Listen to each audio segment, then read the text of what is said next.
حضور نے تفسیر میں بھی ذکر کیا ہے کہ دنیا میں جو بڑی بڑی تباہیاں آنے والی ہیں ان کا ذکر قرآن مجید میں موجود ہے، مسلمانوں کی ابتدائی کا بھی اور آخری کا بھی. وہی 7 کروڑ مجھے لے رہے ہیں جو میں آپ کے سامنے بیان کر چکا ہوں. جی جی تو وہ تو میں پہلے ہی بتا چکا ہوں.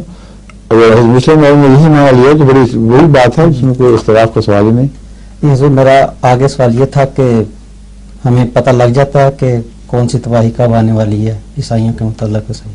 پتہ لگ سکتا ہے اور بات ہے پتہ لگ جاتا ہے. اور بعض لوگوں کو صبح کاذب کو دیکھ کر یہ اندازہ نہیں ہوتا کہ یہ صبح کاذب ہے یا صبح صادق ہے، اور بعض آگے رات کو بھی جو روشنی کی لکھی نظر آئے تو وہ صبح سمجھ لیتے ہیں. تو بعض علامتیں لطیف رنگ رکھتی ہیں اور اس کے لیے صاحب بصیرت ہونا ضروری ہے. بس جو علامتیں قرآن کریم میں موجود ہیں اس کے لیے تو اور بھی شرطیں ہیں.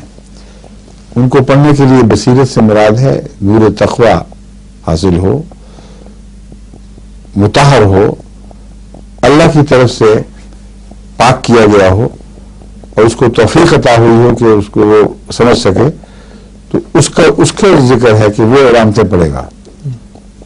ورنہ علامتیں پڑھنا ہر ایک کا کام تو ہے ہی نہیں. وہ علامتیں پڑھتے پڑھتے کچھ اور ہی بنا دیں گے بات کو. علم جو قرآن کریم میں لفظ استعمال کیا ہے یہاں عام علماء مراد نہیں، وہ روحانی علوم والے متقی لوگ ہیں. سمجھے؟